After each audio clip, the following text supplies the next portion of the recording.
እኔ ማልወደው የሰራዊት ፍቅሬን የአልጋ ላይ ወሬዎች ብቻ ነው። እስቲ ለተመልካቾቻችን በደንብ አብራሪላቸው። መጀመሪያ አይፈልግም ነበር ከዛ አገኘሁት ራሴንም ለመፈተንም ነው መቆም ይችላል አልችልም የሚለው ነው። አይ ቲንክ ትግል ላይ ይመስለኛል ትግል ላይ ነበር እና ፍቅርጋብዝ ብለው እምቢ አለ። ከዛ አንድ ቀን ደወለልኝ ጥይትሽን አቀባብለሽ ጠብቂኝ አለኝ ቃል በቃል ማለት ነው። ወዳጁ ጋዜጠኛና የቴሌቪዥን ፕሮግራም አቅራቢ ሆነችው ሉላ ገዙ ከቅጥር ስራ በመላቀቅ በምስራቅ አፍሪካ ውስጥ አለ የተባለ ግዙፍ የሚዲያ ተቋም ለመገንባት ማቀዶ የተሰማ ሲሆን እውን ሉላ ገዙ ኢቢኤስ ልትለቅ ነው የሚሰራጨውስ መረጃ ልክ ነው? ከራሷ አንደበት አስደምጣችኋለሁ። በዚህ ሰዓት ስለ ማስተር አብነት አንድ አዲስ የሆነ መረጃ ሰምቷል። ማስተር አብነት በአሁኑ ወቅት በሀገራችን የሚገኝ አንድ ትልቅ ሆስፒታል ሕክምናውን እየተከታተለ እንደሚገኝ ተገልጿል። በፈጣሪ እርዳታ አሁን ያለበት ሁኔታ ጥሩ የሚባል ሲሆን የሐኪሞችን ውሳኔ ተከትሎ በቀጣይ ከሀገር ውጭ ወይንም ሀገር ውስጥ ሕክምናውን የሚከታተል ይሆናል። እናም በቅርቡ ተሽሎት ወደ በጎ አድራጎት ስራዎቹ እንደሚመለስ ባለሙሉ ተስፋ ነን። ለማስተር አብነት ከበደ የ3 ቀናት ጾም ጸሎት ቀን ታወጀ። በጎፋ ዞን የቡሉቂ ከተማ ነዋሪዎች ለማስተር አብነት ከበደ በአደባባይ ጸሎት እያደረጉ ይገኛሉ። በዛሬው ዕለት የቡሉቂ ከተማ ነዋሪዎች ለበጎ ሰው ማስተር አብነት በአንድነት ወጥተው በአደባባይ እየጸለዩ ይገኛሉ። ሰላም የተከበራችሁና የተወደዳችሁ የዚህ ቻናል ቤተሰቦች እንደምን አላችሁ? ዛሬም እናንተን በሚመጥኑ በተመረጡ ቪዲዮዎች ለእናንተ መጥቼላችኋለሁ። ከእናንተ የሚጠበቀው ቪዲዮ እንደምትወዱት ስለማልጠራጠር ላይክ አድርጋችሁ መጀመር እንዳትረሱ። ሐሳብ አስተያየታችሁን እንደማይምክራችሁን ኮሜንት ላይ አስቀምጡልኝ። 60,000 ሰብስክራይብ ልንገባ ውስን ሰብስክራይበር ነው የሚጎለን። ሰብስክራይብ ሳታደርጉ ይሄንን ቪዲዮ እየተከታተላችሁ የምትገኙ ሰብስክራይብ ያደረጋችሁ መቀላቀል እንዳትረሱ።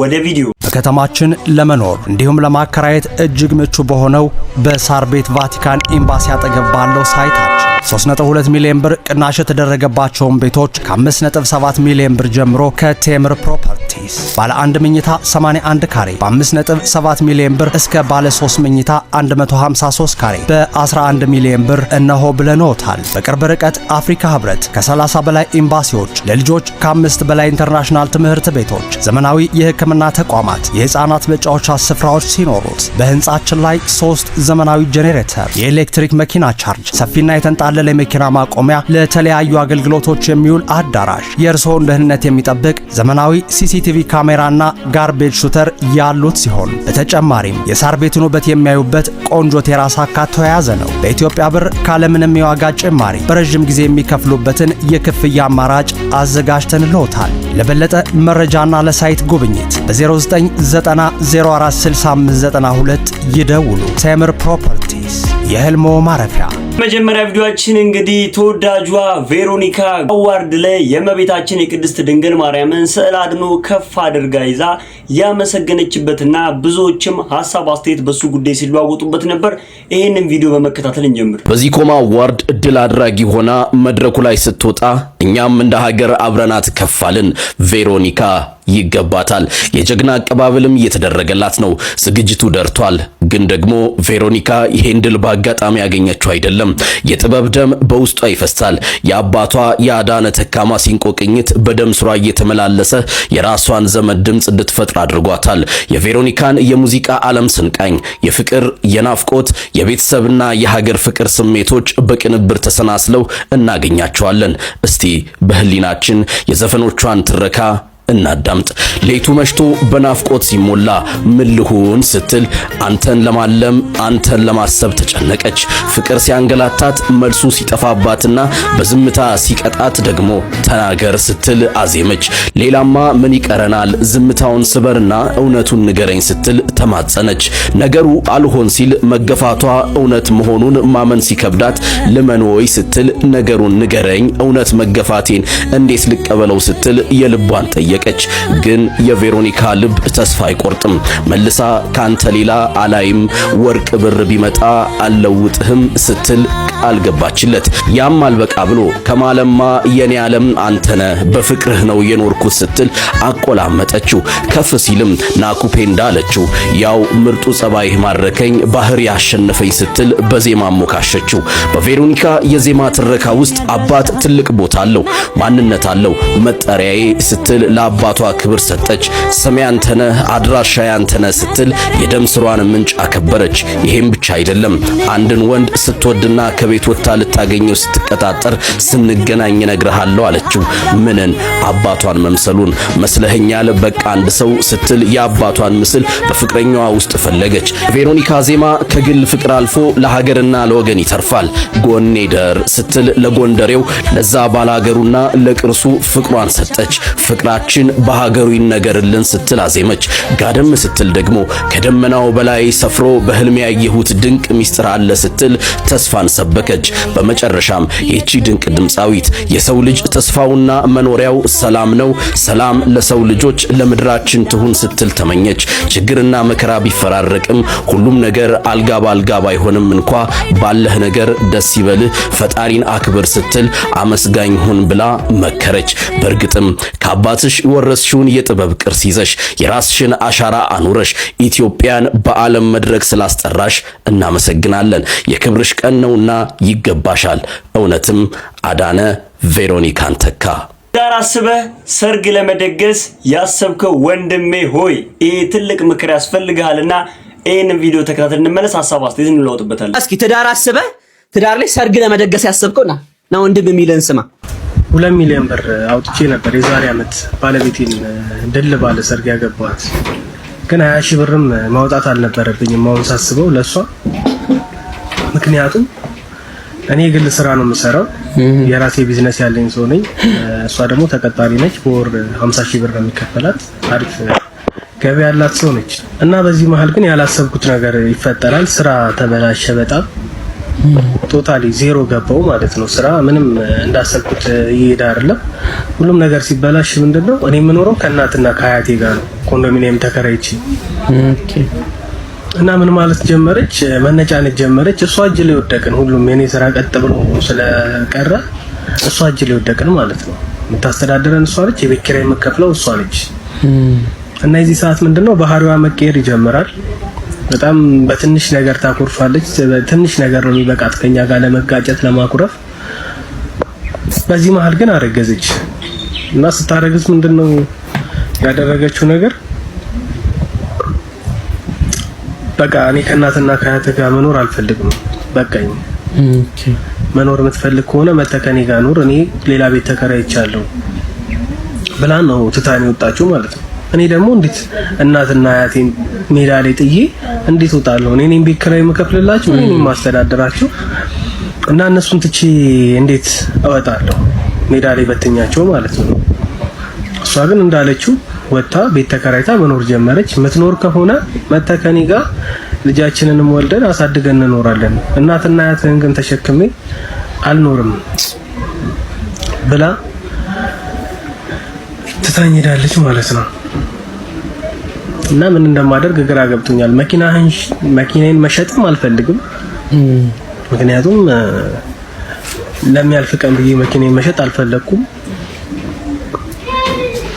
ግን ምንድነው የኔ ጥፋት? የዛኔ 2 ሚሊዮን ብር አውጥቼ ሰርግ ከምደግስ አትሊስት ኮንዶሚኒየም እንኳን ስቱዲዮ ለእናትና ለአያቴ ብገዛ መውደቂያቸው አሪፍ ነበር። አሁን ላይ የቤት ኪራይ መክፈል አያቅተኝም ነበር። አሁን ላይ እንደዚህ አይነት ጭንቀት ውስጥ አልገባም ነበር። እና ፕሊስ ውሳኔ ስትወስኑ በጣም ተጠንቀቃችሁ ወስኑ። ይሄ ታሪክ የኔ አይደለም። አንድ ፎሎወሬ በውስጥ በኩል ያስተምራችኋል ነገራቸው ብሎኝ ነው። እና ከተማራችሁበት ላይክ እና ፎሎ ማድረግ እንዳረሱ። ቴንክ ዩ። እኔ ብዙ ጊዜ ነው ምንጮው፣ በተለይ ለሰርግ የሚወጣ ገንዘብ ካላችሁ እሰየው፣ አድርጉ፣ ደግሱ፣ ይበላ፣ ይጨፈር፣ ይደሰ። ለደስታ ካልሆነ በስተቀር ገንዘቡ ለምን ይሰራል? አዎ ለመቀበሪያም ይሆናል እኮ። 2 ሚሊዮን ብር ወጪ አውጥታችሁ ፍራሽ መግዣ እንኳን የሚያጡበት ጊዜ አለ። ያው እንግዲህ ወንድማችን በውስጥ እንደላከልህና ሐሳብ ስጡበት እንዳልከን እኛም ሐሳብ እንስጥበት አይደል?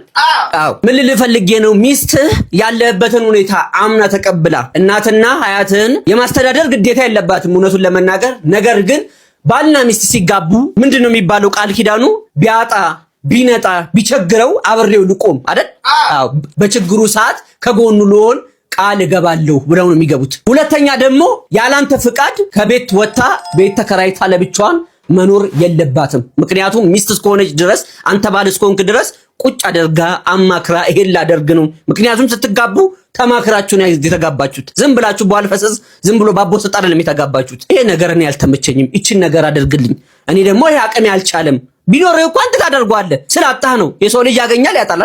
አዎ ነገ ሌላ ቀን ነው፣ ሁሉም ነገር ሊስተካከል ይችላል። ወንድሜ ስለሌለ ይሄንን አክሽን የወሰደች ነገ ላይ ደግሞ የከፋ ችግር ቢመጣ ምንም ማድረግ ትችላለችና ወንድም አለም ፍቅርህ ጥያቄ ምልክት ውስጥ ነው እና ቁጭ አድርገህ አናግራት። ሽማግሌ ያስቀምጣ በስነ ስርዓት አውሩ። ከዚህ ለየት ያለ ሐሳብ ካላችሁ እናንተም ኮሜንት ሴክሽን ላይ ቁጭ አድርጉ። ሌላ ደግሞ ጆን ዳንኤል ከስር ከተፈታ በኋላ ሶሻል ሚዲያ ላይ የነበሩትን ሪከርዶች በሙሉ ሰባብሯቸዋል። እሱም የሆነው እንግዲህ ላይቭን ባበራው በተወሰኑ ደቂቃዎች ውስጥ 130 ሺህ ሰው ቁጭ ብሎ ላይቭን ሲከታተል ነበረ። እጅግ በጣም ከፍተኛ የሆነ ቁጥር ያለው ስጦታዎች ጊፍቶች ሲዘንቡና ሲወርዱ ተመልክተናል ማለት ነው። እስኪ ይሄንን ቪዲዮ እንከታተልና ሐሳብ አስተያየት እንለውጥበት። ኦኬ በጆን ዳንኤል ሐሳብ ስጥብላችሁኛል። እንዳልኳችሁ ላይቭ ስለነበርኩኝ እኔ አልተከታተልኩትም። አሁን ግን ላይቭ ከወጣው በኋላ ቪዲዮዎችን እያዳመጥኩ እያየው ነበርኩ። በጣም እንዳሉ ጌመሮችና ቲክቶከሮች ከጎኑ እንደነበሩና አብረው እንደነበሩ ብዙዎች እዛ ጋር ያሉ ቲክቶከሮች አብረው ነበሩ።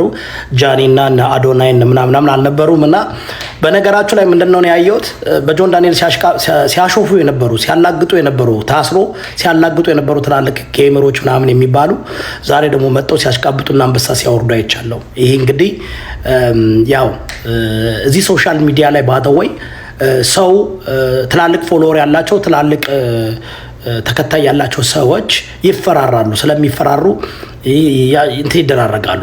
ገባችሁ? ምክንያቱም ሶሻል ሚዲያ ማለት ሁሉ ነገር it's about the money, it's about ገንዘብ right? it's about like ለዚህ ነው ለሐቅ መቆም አይችሉም። ወይም ደግሞ ትክክለኛ ስሜታቸውና ትክክለኛ ማንነታቸውን የምታውቁት ሲጣሉ ነው። ሲጣሉ በጣም ነው የሚሰዳደቡት፣ በጣም ነው የሚሉት፣ በጣም ነው ብዙ ነገር የሚሉት። ግን ካልተጣሉ ደግሞ በጣም ሁሉም ይዋሻል፣ ሁሉም ያሽቀብጣል፣ ሁሉም ያስመስላል። እና ሆፕፉሊ ጆን ዳንኤል ዛሬ ያገኘውን ነገር ያውቃል። እነማን እንደሆኑ ያውቃል። እነማን እንደሆነ ያውቃሉ። ከአጠገቡ ሲያሽቀብጥ የነበረው እና አሁን ፎንቴ ቀደኛ ጠላቱ እንደሆነና በሱ እንደሚቀናበት የታወቀ ነው። ሌላ ደግሞ እንግዲህ ተወዳጁ የአርት ሰው ሰራዊት ፍቅሬ ከባድ ትችት እየደረሰበት ይገኛል። እሱም የሆነበት ምክንያት ደግሞ በዚህ ቪዲዮ ምክንያት ነው። ቪዲዮን እንየውና ሐሳብ አስተያየት እንለዋለን። እኔ የማልወደው የሰራዊት ፍቅሬን የአልጋ ላይ ወሬዎች ብቻ ነው። እስቲ ለተመልካቾቻችን በደንብ አብራሪላቸው። መጀመሪያ አይፈልግም ነበር፣ ከዛ አገኘሁት ራሴንም ለመፈተንም ነው። መቋቋም ይችላል አልችልም የሚለውን አይ ቲንክ ትግል ላይ ይመስለኛል። ትግል ላይ ነበረ እና ቅርጋብዝ ብለው እምቢ አለ። ከዛ አንድ ቀን ደወለልኝ። ጥይትሽን አቀባብለሽ ጠብቂኝ አለኝ፣ ቃል በቃል ማለት ነው። አልቆጨሽም ከሄድሽ በኋላ? አንጓሉ ያገኘውን ነገር አላውቅም፣ ግን እሱን ልነግርሽ አልችልም። ብዙም አይጠቅምሽም። አንጓሉ የወሰደው ወስዷል። በተመለከታችሁት መልኩ እንደ አርአያ ተደርጎ ይወሰድ የነበረው ሰራዊት ፍቅሬ በዚህ ደረጃ ወርዶ እንድናገር የነበራቸውን እነዚህ ንግግሮቹን በይፋ ፊት ለፊት ካሜራ ፊት ቁጭ ብላ በዚህ መልኩ አጋልጣለች ማለት ነው። ብዙ ሰዎች ደግሞ አዎ ሰራዊት ፍቅሬ እንደዚህ አይነት ነገር ያደርጋል፣ ሰራዊት ፍቅሬ ፈጽሞ እንደዚህ አይነት ነገር ሊያደርግ የሚችል ሰው አይደለም፣ ቤተሰብና የራሱ ትዳር ያለው ሰው ነው የሚሉ ሁለት መልኩ ተከፍለው የተለያዩ ሰዎች ሐሳብ አስተያየቶችን እየተለዋወጡበት ነበረ። እውነት ሰራዊት ፍቅሬ የተባለውን ነገር ካላደረገ ሰራዊት ፍቅሬ መስጠትም እንግዲህ እንደሚኖርበት የተለያዩ ሰዎች እየተናገሩ ነበረ። አዎ ሰራዊት ፍቅሬ እዚህ አይነት ነገር ውስጥ እጁ ከሌለበት የውሸት ወሬ ከሆነ እየተናፈሰ የሚገኘው በሶሻል ሚዲያው ወይንም ደግሞ የተለያዩ ብሮድካስቶች ላይ ቀርቦ ይሄንን ነገር ማጥራት ይኖርበታል ብለው ከሚያስቡት ጎን ነኝ እኔ። የናንተስ ሐሳብ አስተያየት ምንድነው? ቪዲዮውን ስትመለከቱት ምን አይነት ስሜት ተሰማችሁ? የናንተን ሐሳብ አስተያየት ደግሞ ኮሜንት ላይ በነጻነት እንድታስቀምጡልኝ ይፈልጋሉ። ደግሞ ተወዳጇ የኢቢኤስ ድምቀት የሆነችው ሉላ ገዙ ልትለቅ ነው እየተባለ መረጃው በተለያዩ ሶሻል ሚዲያዎች ላይ ሲስፋፋና ሲበተን ተመልክታችሁታል ብዬ አስባለሁ። ይሄንን ቪዲዮ ተከታተልን እንመለስ። ተወዳጇ ጋዜጠኛና የቴሌቪዥን ፕሮግራም አቅራቢ የሆነችው ሉላ ገዙ ከቅጥር ስራ በመላቀቅ በምስራቅ አፍሪካ ውስጥ አለ የተባለ ግዙፍ የሚዲያ ተቋም ለመገንባት ማቀዷ የተሰማ ሲሆን እውን ሉላ ገዙ ኢቢኤስ ልትለቅ ነው የሚሰራጨውስ መረጃ ልክ ነው? ከራሷ አንደበት አስደምጣችኋለሁ። ሌላ ዜና ከኢቢኤስ ቲቪ ሾው የወጣው መረጃ የብዙዎችን ትኩረት ስቧል። ታዋቂዋና ተወዳጁ ሀገራችን ጋዜጠኛ ብሎም የቴሌቪዥን ፕሮግራም አቅራቢ የሆነችው ሉላ ገዙ ለኢቢኤስ መልቀቂያ እያስገባች እንደሆነ የታወቀ ሲሆን ይህንን ስታደርግም ለሶስተኛ ጊዜ ነው። ካሁን ቀደም በሃይማኖት በራሷ ፈቃድም ሳቢያ ሁለቴ ለመውጣት ባደረገችው ሙከራ የኢቢኤስ ከፍተኛ አመራሮች ባደረጉት ርብርብ በንግግርና የተሻሉ ጥቅማ ጥቅሞች ተጨምሮላት ሳትወጣ ቀርታለች። የእያሁኑ ግን የመጨረሻው ይመስላል። በዚህም ሳቢያ አባይ ቲቪን ጨምሮ ሌሎች ሚዲያዎች ለጋዜጠኛዋ የኢቢኤስን ክፍያ እጥፍ አድርገው ሊቀበሏት ቢሮራጡም ሉላ ግን አልፈልግም፣ እኔ ከምስራቅ አፍሪካ ግዙፍ የሆነ ትልቅ የሚዲያ ተቋም በመክፈት ለወጣቶችም የሥራ ዕድልን በመፍጠር በሚዲያው ዘርፍ የሀገሬን ስም ማስጠራት ፈልጋለሁ ስትል ተናግራለች። ሉላዬ የልብሽን መልካም ፈጣሪ አምላክ ከፍጻሜ ያድርስልሽ። እውነት ተወዳጇ ሉላ ገዙ ከኢቢኤስ ትለቅ ይሆን? ይሄንን እንግዲህ የምንመለከት የሚሆናል። ደግሞ ማስተር አብነት እግሬ ካንሰር ተብሎ ሊቆረጥ ነበር ብሎ የተናገረው ንግግር ብዙዎች ተቀባብለውታል። ተከታተሉ እንመለከት። በካንሰር ታመምኩ። በካንሰር ሲታመም እግሬን ስለታመምኩ እግርህ ከጉልበት በታች ይቆረጥ ተባለ። እግሬማ አይቆረጥም ብዬ ከእግዚአብሔር ጋር መነጋገር ጀመርኩ። እንዲህ ብዬ እግዚአብሔርን ጠየቅኩት፣ እግሬን የምትፈውስ ከሆነ በእነዚህ እግሮቼ ቆሜ አንተን አገለግላለሁ አልኩት።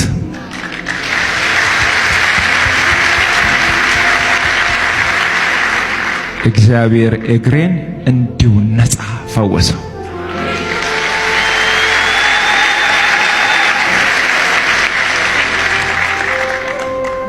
የሚታይ ከሆነ ይታያል። እዚህ ጋር የጠባሰ ይሄኛው ቦታ ነው በካንሰር የታመምኩበትና ይሄኛው አሁን በስጋ ተሸፍኖ ደህና ነኝ። በዚህ እግር ዘላለሁ፣ እንቀሳቀሳለሁ፣ ይሰራለሁ። ይሄኛው እግር ነበር ጠላት ይቆረጥ ያለው። እግዚአብሔር ግን አይቻልም ብሎ ከለከለው።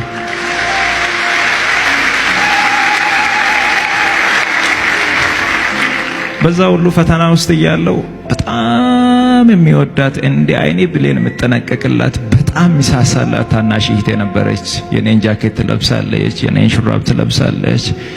በቃ እኔ የሚያደርገውን ነገር ነው የምትለብሰው። በጣም ነው የምወዳት፣ በጣም ነው በቃ ጥሩ ቦታ የሚሰጣት። እሷን በጣም ትወደኛለች። ቤተሰቤ በጣም በቃ ሁሉም ነው የምንወዳትና አንድ ቀን የሆነች ሻይ ቡና ብር ማዘር ሰታኝ፣ ያችን ሻይ ቡና ብር ይዤ የሆነ ሆቴል ላይ ቁጭ አልኩና ደወለች እኔ ጋር።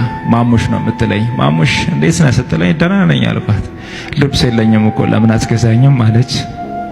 ገንዘብ የለማ ልብስ ለመግዛትና ሆቴል ላይ ቁጭ ብያለሁ። ማዘር 100 ብር ሰታኝ ነበር፣ በደንብ አስታውሳለሁ ጊዜውንና ልብስ ግዛልኝ ስትለኝ የሆነ ልብስ የሚሰሩ ነጋዴ ጓደኞች ስለነበሩ ከነሱ በዱቤ ለመቀበል እሷን ላለማሳዘን ስል ምንም ችግር የለም እኔ የኔ እናት እዛ መሳላ ነኝ ብዬ ቀጠርኳት።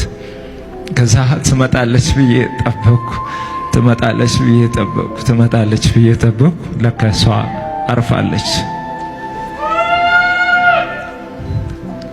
እና እግዚአብሔር ይመስገን፣ እግዚአብሔር ይመስገን። ይሄ ማራፏን ሰማውና ሆስፒታል ሮጬ ሲደርስ የነበረው ትንሽ ትንቀሳቀስ ነበረና እጄ ላይ አረፈች። ሌላኛው ፈተና ገጠመኝ ማለት ነው። ከዛ በኋላ ራሴን አላቅም በብዙ መንገድ ተጎዳውና እንደምንም ጥርሴን ነክሼ እህቴን ቀበርኳት። እግዚአብሔርን ግን እንዲህ አልኩት፣ እህቴ ስትሞት በልብ መምታማ ነበር የሞተችው። ወንድሜ እዚህ አለ። ወንድሜ ነጋዴ ነው፣ ብር ያለው ሰው ነው። ወንድሜን ላለማስጨነቅ ምንም ነገር አልነገርኩትም። አባቴ ገንዘብ ያለው ሰው ነው። በደንብ የሚታወቅ አባት ነው ያለኝ። ወንድሞች ያለኝ በብዙ የተባረኩ። እነሱን ላለማስጨነቅ የእሷን ህመም እኔ ተሸክሜ ነበርና በልብ ህመም ምክንያት እንደታመመች ነግራኝ ነበር። ከዛሬ ነገ እግዚአብሔር ገንዘብ ሲሰጠኝ አሳክማታለሁ እያልኩ ሳላሳክማት አረፈች።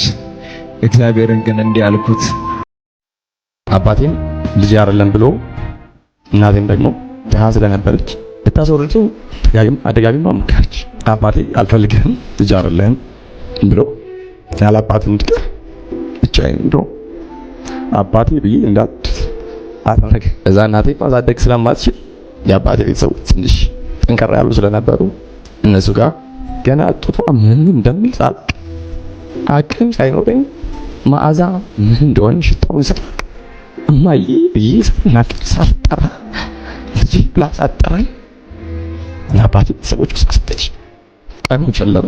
ለሕፃን ልጅ እማዬ አባዬ ብዬ ሳልጠራ የሰፈር ልጆች አንተ ዲቃላ አባትህም እናትህም የማይፈልጉ ከአባቴ ቤተሰቦች ጋር ለተወሰነ ጊዜ ለማደግ ሞከርኩ። ቶሚ ባለፈው ከጓደኛው ጋር ትንሽ ግጭት ነበራቸውና እያለቀሰ ቪዲዮ ሲሰራ በጣም በርካታ ሰዎች ወንድ ልጅ አይደለ እንዴ? እንዴት ያለቅሳል? እንዴት ይነፋረቃል? እንዴት እንደዚህ ያደርጋል? የሚሉ በጣም በርካታ ኮሜንቶችን አይቼ ነበረ። በነገራችን ላይ ወንድ ልጅም የሰው ልጅ ነው፣ ይሰማዋል፣ ፊሊንግ አለው፣ በጣም በርካታ ነገሮች ውስጥ ያልፋል። መተንፈስ የሚፈልገው ነገሮች አሉት።